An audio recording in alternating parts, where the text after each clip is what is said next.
This is Lecture 1, Review of Theory Building. By the end of this lecture, you should be able to explain how to apply the scientific method to political science research, explain the differences between an independent variable and a dependent variable, develop a theory that includes an independent variable and a dependent variable, derive a hypothesis from a theory, graph the relationship between two variables, and understand the role of evidence in the scientific process. This semester, you are taking an advanced research methods class in political science. Before we talk about these methods, we first have to discuss the scope and goals of political science itself. So what is political science? Political science is the study of politics in a scientific manner. Politics deals with any outcome that is related to public decision making. These outcomes could include many topics, such as voting behavior, the legislative process, or interstate war. Political scientists use the scientific method to describe these political outcomes and explain why these outcomes occur. There are 5 steps in the scientific process. You will be following these steps in your research project this semester. The first step is to identify a dependent variable. A dependent variable in this case is a political outcome of interest in a paper. Our goal is to explain why variations in that outcome occur. For example, imagine you are interested in studying variations in democracy levels in countries throughout the world. You would want to explain why some countries have higher democracy levels than other countries do. Note that we are not interested in explaining why specific outcomes occur. Instead, we are interested in explaining why many different outcomes occur across many different cases. In the democracy example, we did not want to explain why one specific country, like the United States, was a democracy. We wanted to explain why many different countries were democracies while others were not democracies. In other words, what we are really interested in is explaining the variance in the dependent variable. We want to examine many different levels of the dependent variable. The second step in the scientific process is building a theory to explain why we see variations in our dependent variable. In this theory, we usually choose one independent variable that we believe influences variation in the dependent variable. We believe that variations in the independent variable influence variations in the dependent variable. In other words, changes in the independent variable come first and then cause changes in the dependent variable. In our theories, we have to be specific about how we think the independent variable influences the dependent variable. We state that the independent variable has a positive effect on the dependent variable or a negative effect on the dependent variable. If we believe the independent variable has a positive effect, we believe that as the independent variable increases, the dependent variable increases.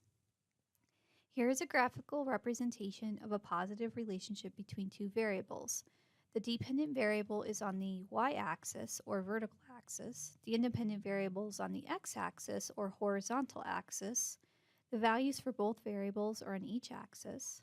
In addition, this line here represents the relationship. As you can see, when there's a positive relationship between two variables, as the independent variable increases, the dependent variable increases.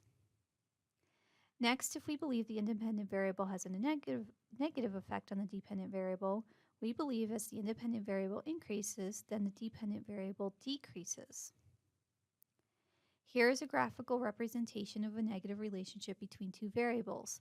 Once again, the dependent variable is on the y-axis and the independent variable is on the x-axis. As you can see, as the independent variable increases, the dependent variable decreases. We must also explain why we think the independent variable should influence the dependent variable in the way we expect. It could take several pages of text to explain why the independent variable influences the dependent variable that way. You have to be very specific about the process in which the independent variable influences the dependent variable. Explaining why an independent variable influences a dependent variable is a writing skill that you will develop in this class, but will develop much further in your other upper division political science classes.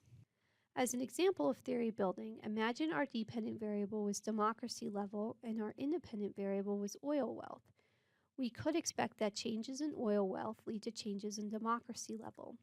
More specifically, we could expect that as the oil wealth of a country increases, the country's democracy level should decrease. This tells us how the independent variable influences the dependent variable. As to why we expect this relationship, we could make the following argument. Leaders of non-oil rich countries rely on citizens' tax revenues to run the government. In exchange for taxes, citizens demand power over government decision-making, which leads to democratization. In contrast, leaders of oil-rich countries rely on oil revenues to run the government, not citizens' tax revenues, so citizens have less incentive to demand power over government decision-making.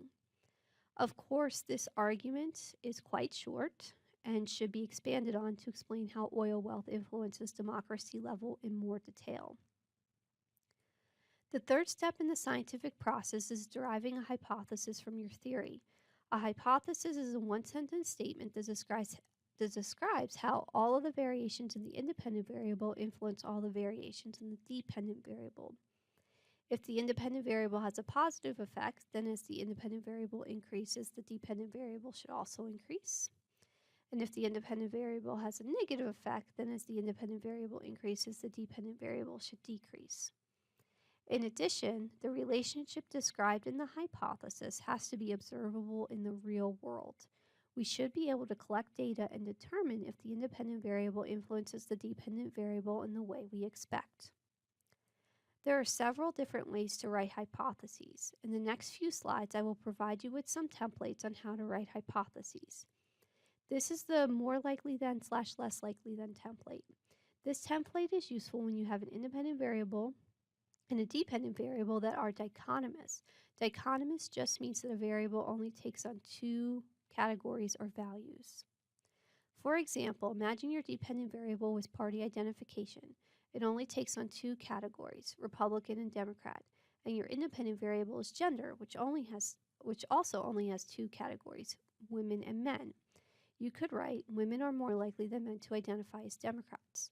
Note that this hypothesis identifies how variations in the independent variable, gender, or women/men, influence variations in the dependent variable, party identification, or identifying as Democrats versus Republicans. In addition, we can observe this potential relationship between party identification and gender in the real world. We could conduct a survey where we ask respondents their party identification and their gender, and then determine if women are more likely than men to identify as Democrats. The next hypothesis template is the more than / less than template. This template is useful when you have a dependent variable that is continuous, as in it takes on more than two values and has inherent order, and an independent variable that is dichotomous. For example, imagine your dependent variable is defense spending, which is continuous as it can take on any positive dollar value, and your independent variable is type of institutions, which only takes on two categories, whether a country is a democracy or a dictatorship. Our hypothesis could be dictatorships allocate more resources to defense spending than democracies do. Note that this hypothesis identifies how variations in the independent variable, democracy/dictatorship, influence variations in the dependent variable, defense spending. In addition, we can observe this potential relationship between democracy/dictatorship and defense spending in the real world. We could collect data from public records on countries' defense spending and collect data on whether countries are democracies or dictatorships. Then we could determine if dictatorships spend more in defense than democracies do. The last template is useful when we have an independent variable and a dependent variable that are both continuous and take on multiple values, or more than two values. It is the independent variable increases, dependent variable increases / decreases template. For example, imagine our independent variable is the per capita income of a country and our dependent variable is defense spending of a country. Both variables are continuous as they take on more than two values and the values have inherent order. Our hypothesis could be as the per capita income of a country increases, the amount of resources the government spends on defense increases. Note that this hypothesis identifies how variations in the independent variable per capita income influence variations in the dependent variable defense spending. In addition, we can observe this potential relationship between per capita income and defense spending in the real world. We could collect data from public records on countries' defense spending and collect data from public records on per capita income in those countries.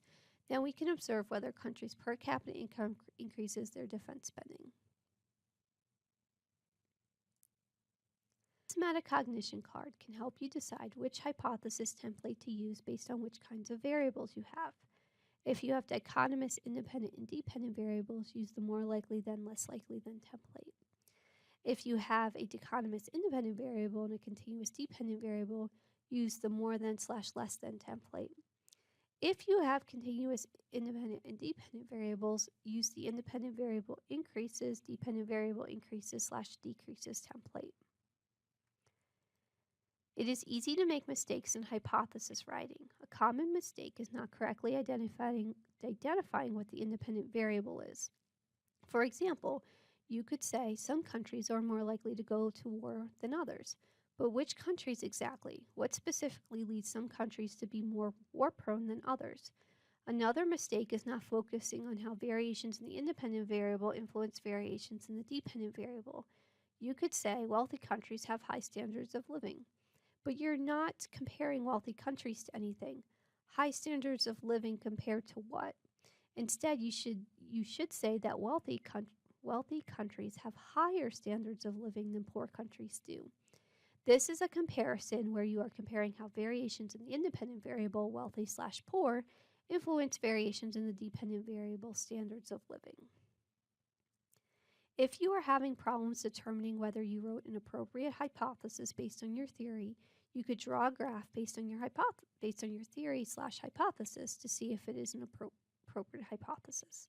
On the y-axis, you would place your dependent variable, and on the x-axis, you would put the independent variable. You should label the appropriate values on the axes and then draw the hypothetical relationship between your variables based on your hypothesis.